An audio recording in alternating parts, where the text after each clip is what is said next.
नमस्ते। उम्मीद करता हूँ आप सब फिट एंड फाइन हो और सीखने के लिए फुल ऑन रेडी। चलो ईयरफोन्स इन, दुनिया बाहर। आज अपने कुछ इंपॉर्टेंट अकाउंटिंग टर्म्स के बारे में इस वीडियो में देखने वाले हैं। एज यूजुअल ये वीडियो अच्छा लगा तो प्लीज़ लाइक कीजिएगा। आप चाहते हो मैं अकाउंट्स फिनेंस या टैक्स में कुछ और इंपॉर्टेंट टॉपिक अभी लूँ, प्लीज़ कमेंट्स में लिखिएगा, मैं वो टॉपिक नेक्स्ट लूँगा। चलो स्टार्ट करते हैं अब कोई टाइम वेस्ट किए बगैर। सर हम सीखने वाले हैं इंपॉर्टेंट अकाउंटिंग टर्म्स। ये सब टर्म्स आपको इंग्लिश में जानना, समझना और बताना बहुत ज़रूरी है। जानना, समझना और बात करना, आपको बोलना भी चाहिए ये सब टर्म्स। तो प्लीज़ मेरे साथ साथ याद कीजिएगा। सबसे पहला टर्म सीखने वाले हैं एसेट। एसेट मतलब जो जो कंपनी ओन करती है, जो जो कंपनी का संपत्ति है। आपको दीवार का मूवी डायलॉग याद है जहाँ अमिताभ बच्चन कहते हैं मेरे पास प्रॉपर्टी है, बैंक बैलेंस है, बंगलो है, गाड़ी है, तुम्हारे पास क्या है? तब भाई तो एकदम आउट ऑफ सिलेबस जवाब दे देते हैं, अपने इन द सिलेबस रहते हैं। अमिताभ बच्चन कह रहे हैं मेरे पास ये एसेट्स है, तो ये एसेट है कैसे पता चलेगा? तो क्या एसेट है? घर है। तो घर कैसे पता चलेगा एसेट आपका है? घर का जो रजिस्ट्रेशन डॉक्यूमेंट है उसमें जिसका नाम है वो उस एसेट का ओनर है। गाड़ी है, गाड़ी का रजिस्ट्रेशन डॉक्यूमेंट, गाड़ी का आरसी बुक, उसमें लिखा रहेगा ओनर है। कैश, बैंक, बैंक का पासबुक में है कौन ओनर है। कैश जिसके पास भी है वो है। तो बैंक में आपके पास saving account, current account, fix deposit account, जो भी अकाउंट में है वो एसेट है आपका। आपके पास गोल्ड है, ज्वेलरी है, तो वो भी आपके पास, जिसके पास है, ये सब बैरर है, जिसके पास भी है वो उसका ओनर है। आपके पास स्टॉक है, मशीनरी है, कंप्यूटर्स है, बहुत सारा इक्विपमेंट्स है, ये सब में इनवॉइस में रहेगा कि ओनर कौन है। तो मेजर थोड़े क्लासिफिकेशन है, ये सब आप थोड़ा सुन लीजिएगा और ये सब याद कर लीजिएगा। तो fixed assets, investments, stock in hand, receivables, cash and bank.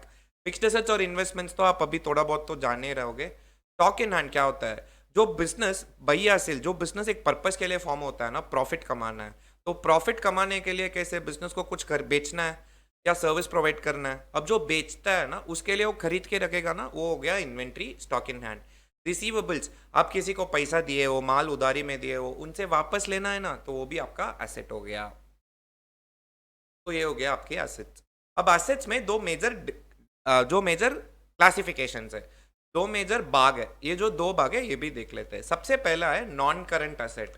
Non current asset, अब एसेट क्या होता है? एसेट वो होता है जिसका बेनिफिट ना फ्यूचर में आता है। Future economic benefit arises. Benefit अभी नहीं बाबा, बेनिफिट फ्यूचर में आ रहा है। ये जो फ्यूचर है इसको हम डिवाइड कर रहे हैं 12 महीने के अंदर जो आएगा, 12 महीने के बाद जो आएगा। 12 महीने के बाद जो आएगा उसको हम कहेंगे नॉन करंट एसेट। ईबी में आने वाला करंट नहीं, करंट मतलब अभी इमीडिएट फ्यूचर, उस बात है। तो non current assets, non current assets मतलब जिसका बेनिफिट आपको 12 महीने के बाद आने वाला है, आफ्टर 12 मंथ्स। फिक्स्ड एसेट्स, आप घर खरीदते हो, गाड़ी खरीदते हो, ये सब इसीलिए थोड़ी खरीदते हो कि 1 साल के अंदर बेचते हैं। ये सब इसीलिए खरीदते हैं ना कि 1 साल तो रखेंगे, 5-6 साल रखेंगे, आराम से वैल्यू बढ़ेगा, यूज करेंगे। तो ये जो 5 साल तक उसका यूज आ रहा है उसका फ्यूचर इकोनॉमिक बेनिफिट अभी नहीं, 12 महीने के अंदर नहीं, 5 साल आने वाला है, तो हो गया long term non current. Non current investments, अभी आप टाटा, रिलायंस, इन सब के शेयर खरीदते हो, ये सोच के थोड़ी खरीदते कि सुबह खरीद के शाम को बेच देंगे। ये सब तो लंबा घोड़ा है ना, खरीदेंगे कि अपना बेटा लोग आराम करेगा, उस हिसाब से खरीदते हैं। तो ये हो गया कि अभी खरीद के आपका इच्छा क्या है, आपके विचार क्या है, अभी बेच के पैसा निकालना या पैसा आपको निकालना है 12 महीने के बाद। अगर आपको इसको पैसा करना है 12 महीने के अंदर तो ये हो गया करंट असेट, 12 महीने के बाद तो non current asset. Deferred tax asset क्या है ये अपने बाद के वीडियो में देखेंगे। Non current long term loans and advances, आप किसी को पैसा दिए हो, 12 महीने के बाद दे, आपके दोस्त को, आपके रिलेटिव कोई भी आए हैं, या आपका कोई दूसरा कंपनी है जिसमें आप पैसा दे रहे हो कि 12 महीने के बाद उसका रिपेमेंट है, तो हो गया long term. Other non current assets, तो इन सब में ऊपर क्लासीफाई नहीं हो पा रहा है, इसके अलावा कुछ रहा तो अदर लॉन्ग टर्म असेट्स। अब करंट असेट्स, जो नॉन करंट असेट पड़े थे उसका एग्जैक्ट ऑपोजिट होगा करंट असेट्स, जिसका बेनिफिट 12 महीने के अंदर ही आपको आ जाएगा, जिसका बेनिफिट 12 महीने के अंदर ही आपको आ जाएगा। Current investments, futures and options, intraday trading जो कहते हैं, सुबह खरीद के शाम तक शेयर्स बेच देते हैं, ये सब करंट इन्वेस्टमेंट्स। इन्वेंट्री, अभी आप जो स्टॉक खरीदते हो, आप जो माल खरीदते हो बेचने के लिए, आप ये पर्पस से थोड़ी खरीदते हैं कि इसको 12 महीने के बाद बेचना है। भाई हमको तो इमीडिएटली तुरंत तुरंत बेचे तो अच्छा है ना। तो इन्वेंट्री जो आपका स्टॉक है वो भी करंट असेट्स। फिर है ट्रेड रिसीवेबल्स, किसी को माल उधारी में देते हैं तो उसको ये थोड़ी कहेंगे बाबा तुम 12 महीने बाद दो, तो ये कहेंगे ना कि 30, 60, 90 दिन के अंदर उसका पैसा आपको आ जाएगा। तो ये भी हो गया आपका करंट असेट, जो 12 मंथ्स के अंदर ही उसका बेनिफिट आपको आ जाएगा। इसके अलावा है कैश एंड कैश इक्विवेलेंस, जो आपके पास कैश है या आपके बैंक में पैसा है, ये सब पैसा आप इसीलिए थोड़ी रखते हैं कि आपको 12 महीने के बाद ये यूज करो। आप चाहते हो कम से कम इमीडिएटली इस पैसा यूज करे और इसका बेनिफिट इमीडिएटली आपको आए। आप यही चाहते हो ना कि ये पैसा जो रोटेशन है कंपनी का वो चलते जाए, कभी रुके नहीं। इसके बाद है short term loans and advances. किसी आपके दोस्त या कंपनी का एम्प्लॉय का सैलरी एडवांस दे रहे हो और वो नेक्स्ट महीने में एडजस्ट हो जाएगा, 12 महीने के अंदर ही एडजस्ट हो जाएगा। ये सब हुआ अपने करंट असेट्स। और एनी अदर करंट असेट्स, इसमें कोई क्लासीफाई नहीं कर पाए तो ऊपर किसी में क्लासीफाई नहीं कर पाए तो उसको अदर करंट असेट्स में क्लासीफाई कर दीजिएगा। ये हो गया अपना असेट्स। नेक्स्ट अपने देखने वाले हैं असेट का लायबिलिटी। असेट मतलब जो जो कंपनी ओन करता है, लायबिलिटी मतलब जो जो कंपनी ओ करता है, जो जो कंपनी का देता है, जो जो कंपनी दूसरे को देना है, वो हो गया लायबिलिटी। लायबिलिटी प्रिडोमिनेंटली दो में पहले कैटेगराइज किया जाता है। एक है जो कंपनी लायबिलिटी टुवर्ड्स ओनर और दूसरा है कंपनीज लायबिलिटी टुवर्ड्स आउटसाइडर्स। अब कंपनी आप चालू किए तो आप कंपनी का मालिक हो गए। आप कंपनी में कुछ पैसा डाले, जो पैसा कंपनी आपको वापस देगी। जो कंपनी आपको पैसा वापस देगी ना, जो जो पैसा कंपनी ओनर को देगी वो होगा कैपिटल। जो जो पैसा कंपनी बाहर वालों को देगी वो होगी अदर लायबिलिटी। तो एक हो गया लायबिलिटी टुवर्ड्स ओनर्स, एक हो गया लायबिलिटी टुवर्ड्स आउटसाइडर्स। इसमें थोड़े एग्जांपल्स है, share capital, debentures, long term loans and borrowings, short term loans and borrowings और पेएबल्स। सर अब लाइबिलिटीज तीन प्रकार में क्लास कैटेगराइज हो रहे हैं। आप पहले बोले दो, अब बोल रहे हो तीन। भाई पहले जो बोले वही इसमें है। पहले है कैपिटल, वो जो ओनर का इन्वेस्टमेंट है और जो जो पैसा ओनर कंपनी में डाला है। और अगर कंपनी कोई प्रॉफिट कमाई तो वो भी कंपनी का थोड़ी है, कंपनी थोड़ी उसका मजाक करेगा, उसको उसको ओनर को वापस देना है ना। तो initial investment plus additional investment plus any share of profits, share capital, reserves and surplus. अब जो दूसरा लायबिलिटी है इसको भी एसेट्स जैसे ही डिवाइड कर रहे हैं, non current liability, current liability. जो जो लायबिलिटी आपको 12 महीने की बाद देनी है वो हो गई नॉन करंट लायबिलिटी। जो जो लायबिलिटी आपको 12 महीने के अंदर ही सेटल करनी है वो हो गई current liability. Long term borrowings, आप किसी से बोरो किए हो, बैंक से बोरो किए हो 5 साल 6 साल 10 साल, वो हो गई long term borrowings. Deferred tax liabilities अलग से देखेंगे।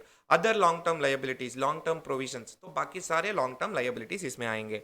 शॉर्ट टर्म बोरोइंग्स जो आपके इमीडिएटली आपके फ्रेंड से लिए हो, फैमिली से लिए हो, इमीडिएटली की 12 महीने के अंदर दे दोगे, ये सब हो गया शॉर्ट टर्म बोरोइंग्स।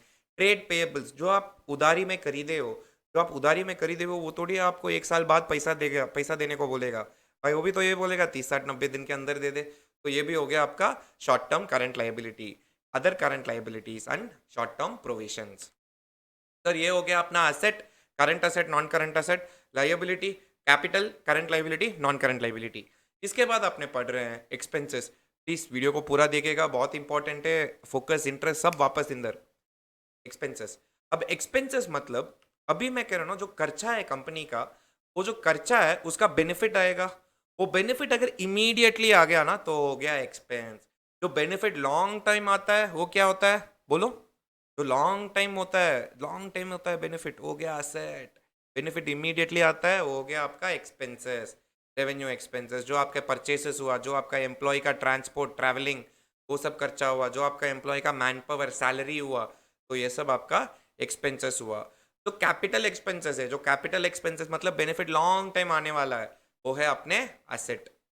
अब सर एक्सपेंसेस भी दो में कैटेगराइज करोगे, करंट और नॉन करंट? ना ना रे, एक्सपेंस को कैटेगराइज करते हैं डायरेक्ट एक्सपेंस और इनडायरेक्ट एक्सपेंस।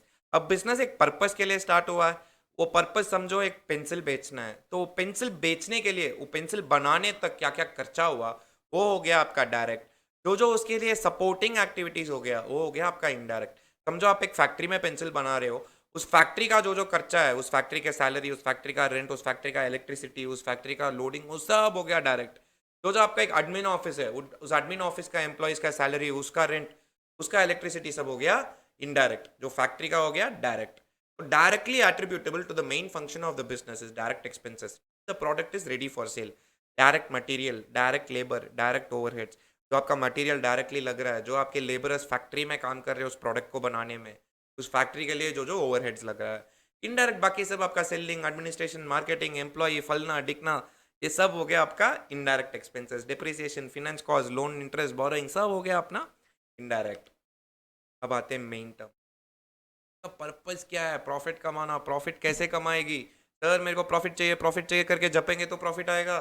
बिल्कुल भी नहीं। उसके लिए कंपनी को कुछ बेचना है, कुछ सर्विस या सेल करना है, तो वो इनकम कमाएगी। तो इनकम क्या है? कंपनी का अर्निंग्स। कंपनी का अर्निंग्स हुआ इनकम। जो भी आपका सेल होता है, जो भी आपको पैसा आता है, आप सेल करके पैसा कमा रहे हो, रिटेल शॉप में, ऑनलाइन में, इनवॉइस दे के, इनवॉइस दिए वगैरह, सब हो गया आपका अर्निंग्स। अर्निंग्स भी दो में डिवाइड होगा। एक होगा डायरेक्ट रेवेन्यू, दूसरा होगा इनडायरेक्ट रेवेन्यू। जो मेरा कंपनी का पर्पस है, अब समझो मेरा ट्रेनिंग एकेडमी है, हम हमारा डायरेक्ट इनकम क्या हुआ? जो ट्रेनिंग फीस आती है, जो जो ट्रेनिंग करते हैं उस ट्रेनिंग की फीस आती है। सर इनडायरेक्ट रेवेन्यू क्या हो गया? मेरा पैसा बैंक में पड़ा है, उसका इंटरेस्ट आता है। या एक और एग्जांपल लेते हैं। अब कोविड जो चल रहा था, अकेडमी में हम लोग क्लास नहीं चला पा रहे थे, तो अकेडमी को समझो हम पूरा एक कोविड का वैक्सीनेशन सेंटर बना दिए, उससे हमको कुछ रेंट आ रहा है, तो वो रेंट क्या हुआ? वो रेंट हुआ मेरा इनडायरेक्ट इनकम। क्योंकि मेरा पर्पस क्या है बिजनेस का? बिजनेस का पर्पस था ट्रेनिंग करना, तो जो जो ट्रेनिंग से आता है वो हो गया डायरेक्ट, बाकी सब इनकम इनडायरेक्ट। ये आपको हर एक कंपनी वाइज देखना पड़ेगा, हर कंपनी का अलग अलग होता है। ये सब टर्म्स बराबर से समझिएगा, बार बार इस वीडियो को देखिएगा। आपको जो भी एक्सपेंसेस या इनकम आपके लाइफ में जो हर एक ट्रांजैक्शन हो रहा है, उसको समझिएगा और क्लासिफाई करने की कोशिश कीजिएगा इन चार में किस में आता है। At the and accounts in चार टर्म्स के अराउंड ही रिवॉल्व होता है। मेजर टर्म्स ये चार ही है, तो प्लीज़ याद कीजिएगा। Thank you for watching the video. Have a good day.